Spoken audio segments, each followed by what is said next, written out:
about we have a good government. This person kept saying, we have a good government. You're wrong, Ted. I'm not wrong. I have the proof right here in my calendar. If you folks are aware, and I'm sure you are, those of you listen to the show on a regular basis, of some of the people I've had on my show, you will know that it's documented. The New World Order's here. The government's been infiltrated. The CIA and the FBI are corrupt. Yes, the FBI too. And you better wake up, America, because we have some real serious problems ahead. And the only way to forestall any serious problems, any violence and so forth, is to recognize it and do something about it at the polls, hopefully. Chip, 25 years you've been involved in this. That goes back to what, the Nixon days? 1971.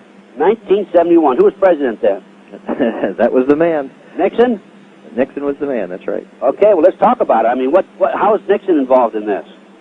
Nixon had ordered initially, if you recall his campaign promise to the American people, there was a lot of unrest about the Vietnam War, and Nixon's campaign promise was, I've got a plan. Vote for me and I have a plan to end the war. So it seemed like folks voted for Nixon, and so he had to end the war. He actually didn't have a plan, it ended up, but Dr. Kissinger decided to take that challenge on because he knew that if they didn't go forward with a plan, that they wouldn't have a chance for any type of re-election or any, you know. So the ultimate plan on getting us out of Vietnam, I guess there were several alternatives. One alternative was we could just pick up and leave. But, you know, just to pick up and leave, there would be no face to save there. Another plan was, let's get the people over there involved, being Laos, Thailand, Cambodia, and we'll supply all the weaponry into them, all the hardware, and let their people be the ones, let their soldiers be the ones that are fighting this battle, because that's their arena. That made sense. However, Lon Nol, the premier of Cambodia, was a fence setter. He was, you know, China was right next door, and China was the catalyst for all this. He was rocking between China and the United States. He didn't know which way this war was going to go, and he didn't want to make an enemy. So what he did is he just sat on the fence. He wouldn't produce any great offensive movements of any sort. He just sat there. You know, if the North Vietnamese came into his country, he'd put a battalion over there just to show force, but no real battle plan, no real alliance anywhere. So we decided to knock him off the fence.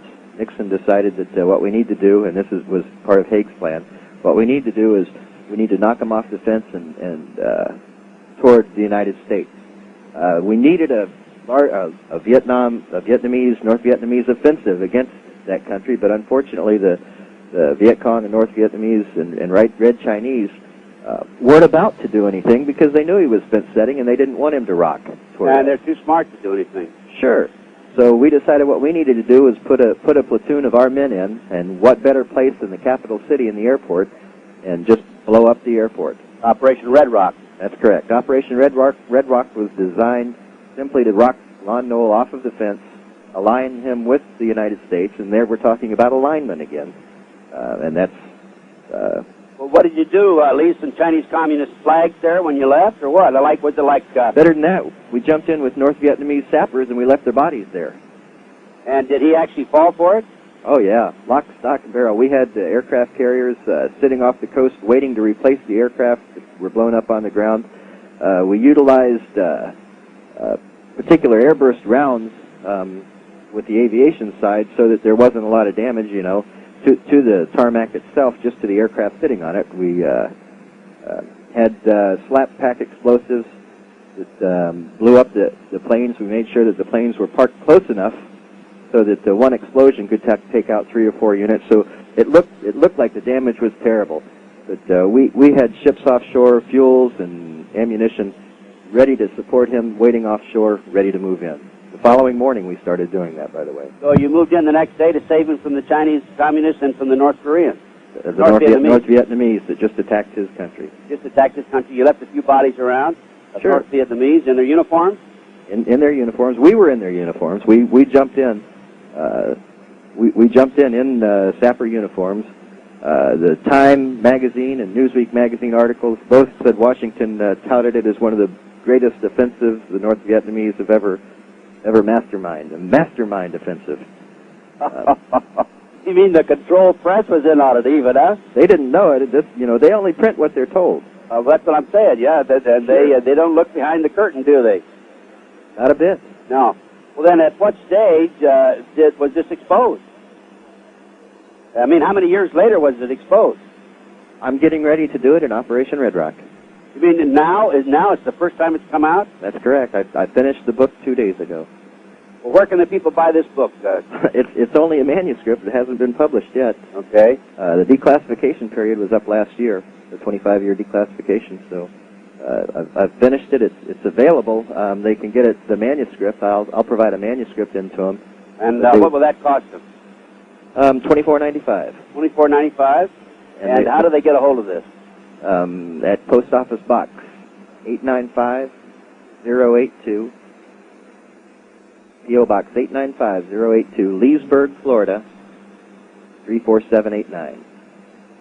Okay.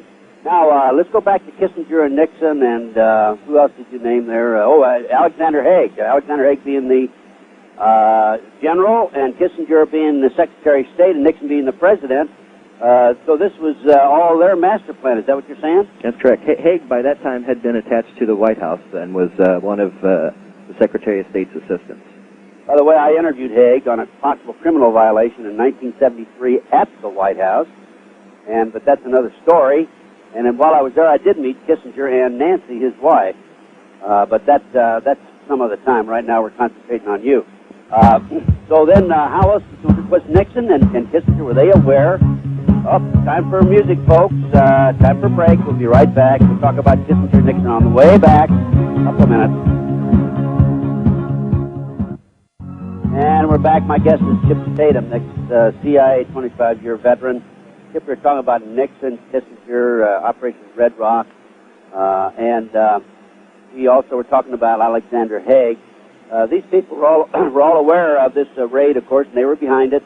How have they been able to keep this a secret for 25 years? Why are you the first one to come forward on this? There are only two of us that survived. And I don't know where Chuck is, our platoon sergeant. There was a 25-year classification period on this. If you came forward before the end of that brief classification period, well, you know where you'll end up. In jail? In prison, that's correct. Well, you ended up in jail anyway. We'll come back to we never did get into this show yet. We'll get into it before the show's over, I hope. What about, didn't they have it set up so that when you came out of there, they were going to assassinate you? That's right. Part of the plan was Montagnards were going to provide the transportation out. You know, getting in was fine. We jumped in on a night jump. We dual jumped with the North Vietnamese sappers on a tandem jump. But the exit plans called for the Montagnards, who were actually Vietnamese mountain men, to transport us out to the PZ, to the pickup zone. However, what we didn't know was Nixon had ordered early, at the onset of this, that no one could ever know that we have deceived our allies in this manner. And to ensure that, he ordered that the Montagnards execute us. I will say that, according to Colby, Haig and Kissinger were absolutely against it. They argued with Nixon, but Nixon put his foot down and ordered the execution of Team Red Rock.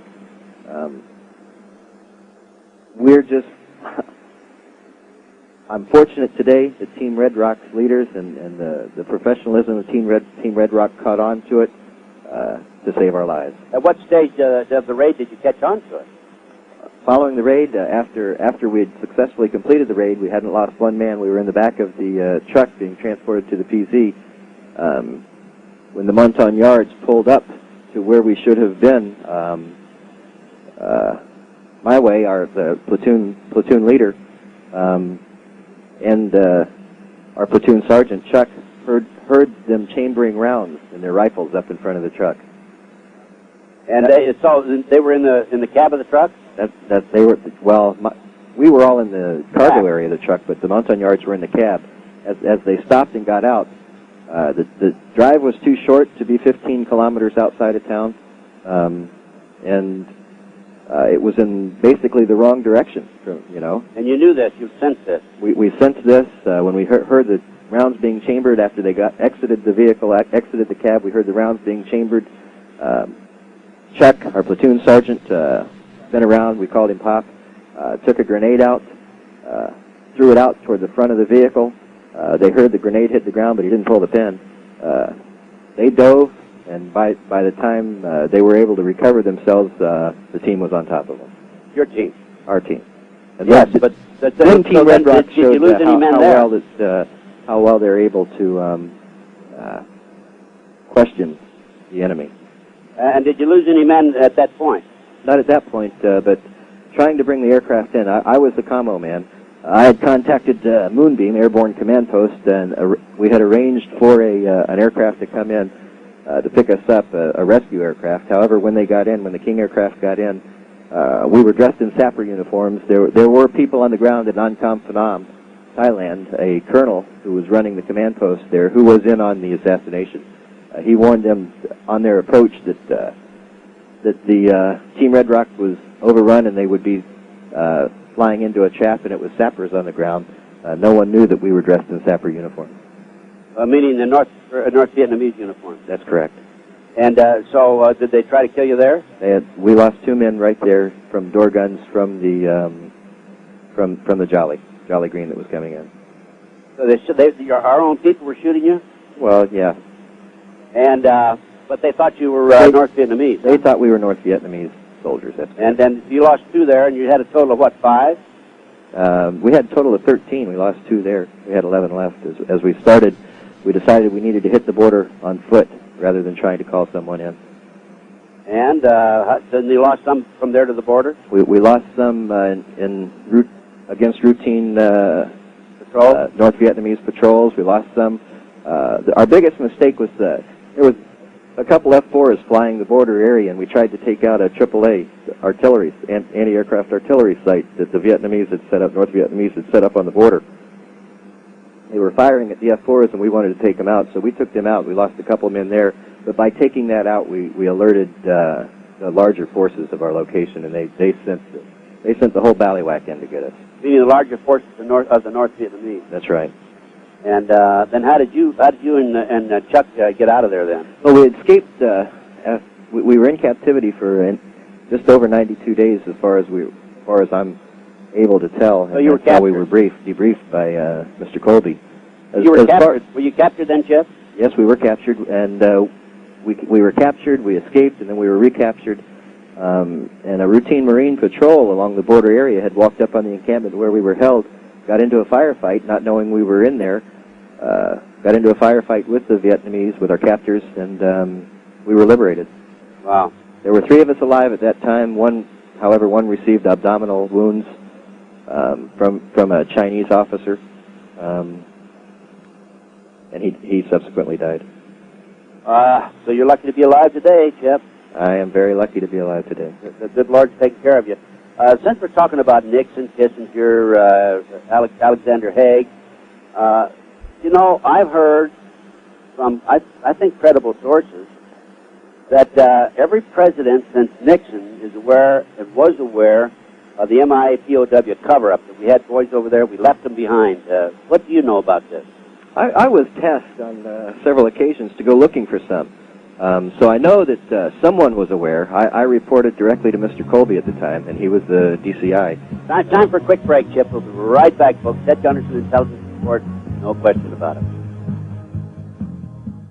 And we're back, folks. My guest today is Chip Tatum. Chip, we're going to have to get into the MIA POW issue on the second hour. Looks like we have John from Colorado with a question. John, are you there? Yes, I am. Good morning, gentlemen. I've got a quick statement to make. Yesterday, I listened to some of your program, and you had mentioned that you have your documentation in safety deposit boxes. Is that correct? Well, I got mine in a safety deposit box. Where's yours? Yeah, there's a problem with that. Why? Executive Order 11490, enacted in, I think, October 28th or 29th of 69, gives the President the opportunity to seize assets in the bank, including the contents and safety deposit boxes. Yes, if they know the name that it's under. It's not under my name. It doesn't matter. Once they seize, they enact that order, that means all the banks. Well, no matter whose contents. I guess maybe I better get mine out then, huh? Pardon? I guess maybe I better get mine out of the That's right. You better. Affirmative. Okay, John, I appreciate that. Chip, you have any comments you want to make on that? Mine certainly isn't in a safety deposit box. We're going to have a stock market crash, and if that happens, most likely he'll enact that order. Yeah, you're right. Huh? Okay? Okay, thanks, John. Sure.